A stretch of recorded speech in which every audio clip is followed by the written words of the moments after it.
Well, good afternoon and welcome to the Idahoan Show. Today, I wanted to talk a little bit about the so-called Idaho Pattern bandana. But first, maybe a little bit of backstory is in order. Let me begin by saying that I find bandanas useful for a variety of purposes. I typically wear one under my collar to keep it from chafing, and I'll carry one to use as a handkerchief. Sometimes if I'm working in the shop, I'll use one to improvise a dust mask, just like tying it over my face if I'm, maybe carving something with a wood router and getting sprayed in the face with shavings or sawdust.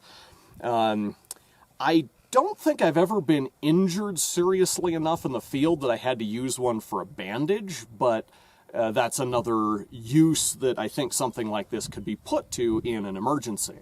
Bottom line, I find bandanas useful for a variety of purposes, and so I try to keep a supply of them on hand. And to that end, a while back, my wife was shopping online, and she discovered this online store that carries all kinds of bandanas. And as she was browsing their inventory, she discovered that they stock what they call a Texas pattern bandana, which is not just a bandana with the outline of the shape of the state of Texas or the Texas flag or anything like that. No, it's sort of a modified paisley pattern that Texas has somehow put their name on. But they did not have an Idaho pattern bandana.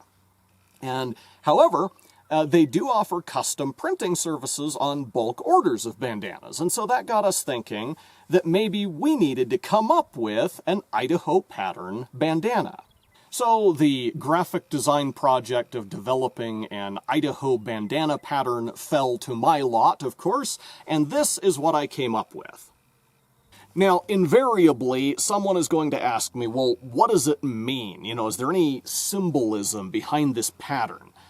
And the answer is kind of yes and no. To be honest, as I was first preparing the design, my thought was just to come up with a design that would fill the space and look fancy. Kind of my initial inspiration was maybe the cross-section of a revolver cylinder or something like that. That has kind of a fancy shape to it.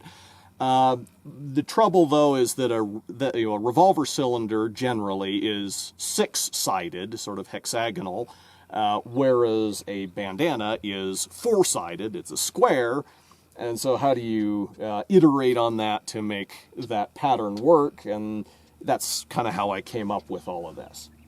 That, and there's a style of engraving that I've occasionally seen on firearms where lines are built up of a bunch of little parallel hash marks, or really chisel marks, I guess. And so that was the inspiration for using kind of these parallel lines to build up figures on parts of the bandana.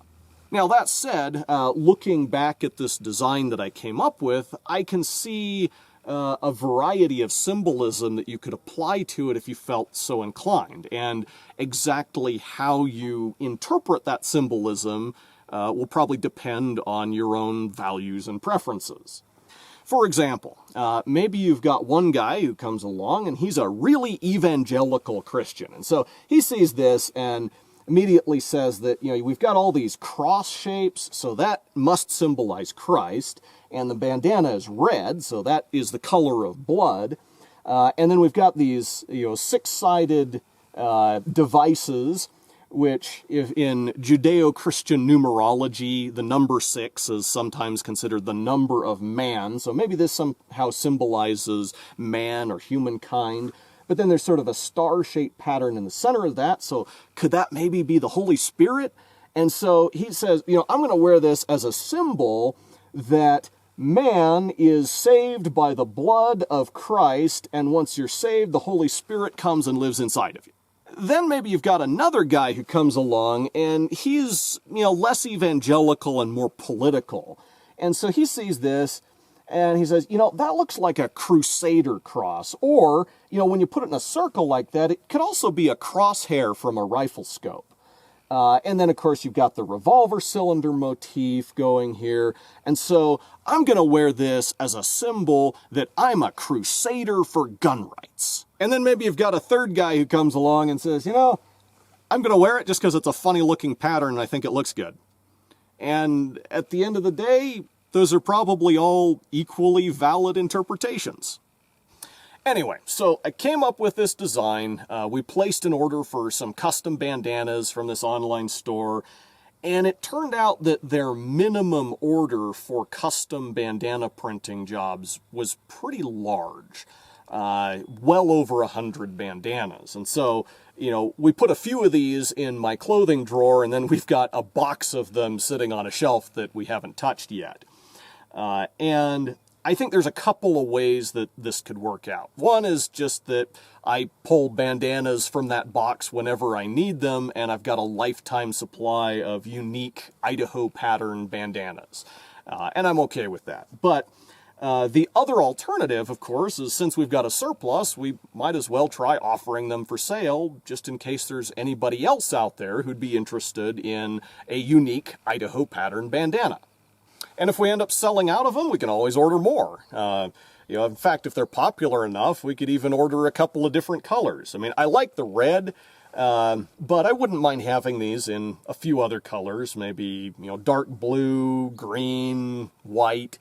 You know, we'll see what happens. Now, as of the time that I'm filming this, I'm not really sure what the best way to actually sell and distribute these would be. I mean, I could list them on eBay through Atomic Rifling and Creative Operations, LLC.